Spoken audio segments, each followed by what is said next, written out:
I bring before my mind's eye a scene which would imply that I am the one that I want to be, or that my friend or others are as I would like them to be. I try to confine it within the framework of the golden rule, that is, doing unto others what I would love them to do unto me, and not to go outside of that rule. It's such an easy thing to practice. Would I like the goods that I ask of them? Yes. Like it for myself, or I didn't ask it for them. Bring them before your mind's eye and dare to assume that what you are seeing in your mind's eye is true. Now there is a definite technique to it, a simple technique. If I can share with you what I do, and it works, I bring them into my mind's eye and I work myself up into an emotional state. It's like a peculiar rhythm. I breathe in and breathe out and breathe in and breathe out, and suddenly I reach a certain point, and then one deep inhalation as though I'm setting it up in a time exposure before my own mind. I set it up, and all of a sudden I have a deep inhalation, and every pore of my being explodes. And then I do nothing beyond that. It's taking that scene and setting it up in a time explosion before the eternal event. And then I explode it, and then let life develop it. And life develops it. And then I get the call, or I get the wire, or I get a letter confirming that which I did. And I do nothing to make it so. I simply believe implicitly in Jesus Christ, but I have found him. I have found him as my own wonderful human imagination. I believe that all things are possible to him. He has ways and means that the mortal mind knows not of. So I do not care if I do not see clearly how it could possibly be. It makes no difference to me. I simply bring it to my mind's eye what I want to see it clearly, explode it, and then let it be.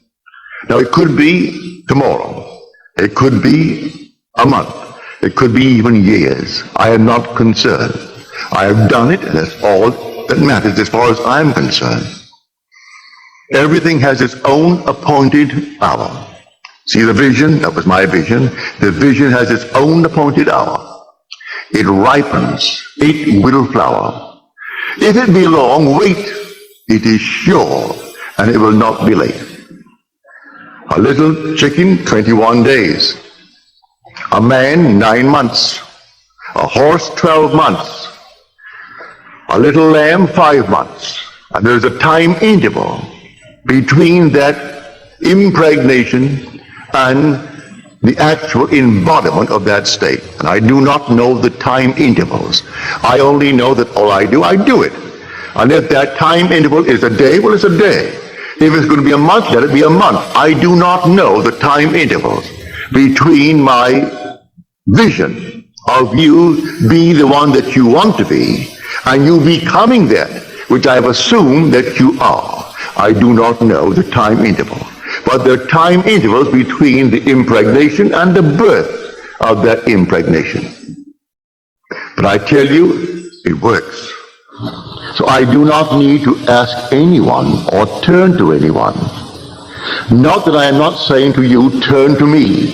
If you have confidence that I can use a law that you are not yet aware of, or feel that you cannot quite master it, I invite you to turn to me. It costs you nothing. I charge not one nickel for it. To me, it's a simple technique, a simple process, and I look upon it just as this. If this hand is itching now, and the back of the hand is itching, this hand is easier for me to use to scratch it and relieve the itch than to take this and try to reach it with my fingers. I can get back and reach it, but I can get it with this. It's the same body, so I call upon myself. If you cannot yourself, I would say, alleviate the itch may be for money, the itch may be for recognition, the itch may be for something, well then ask the one in whom you have confidence. If you have confidence in the speaker, all right, ask me. I tell you, I don't charge. I do not charge 1 penny, neither do I accept any money. I don't. You simply, if you feel like it, you ask me. And I will, to the best of my ability, simply feel within myself that things are as you desire them to be, providing it comes within the code of my, what I call my ethical code. That it is not at the expense of another aspect of my being. Don't ask me to hurt anyone in this world, because I could not. I would not ask anyone to be hurt.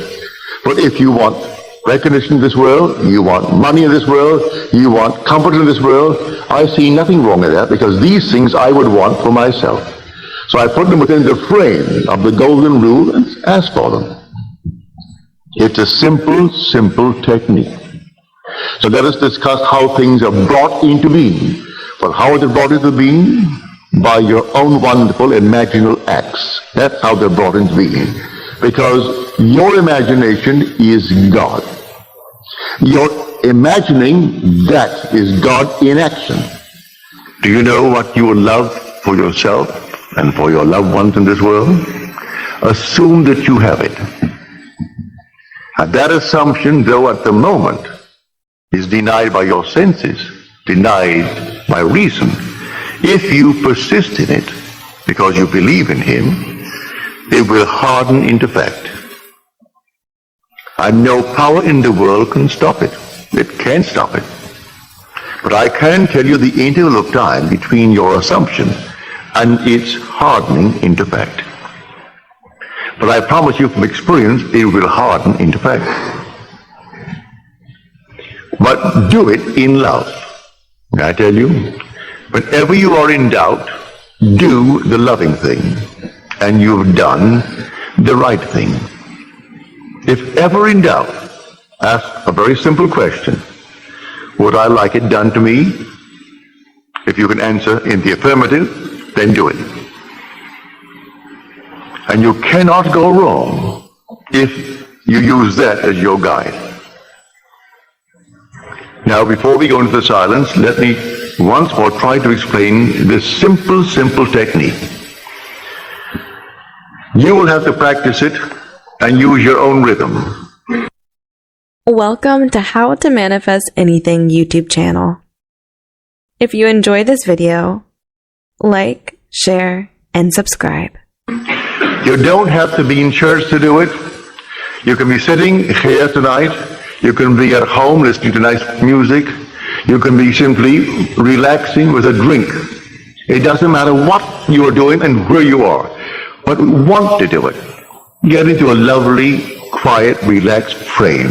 No so-called holy attitude. Forget that. You are holy when you're in love. God is love. So you would love it for someone else. That is all that you need. That move. Wouldn't it be wonderful if she actually had it? If he had it? If they had it? Also, you know exactly what you want now. And then you imagine you are seeing them. You can see them in your mind's eye and see them vividly. And then breathe yourself into a rhythm. They're telling you that they have it. And you're getting yourself worked up emotionally because they're telling you that they have exactly what you know they would want in this world. And then you reach a certain point and you explode.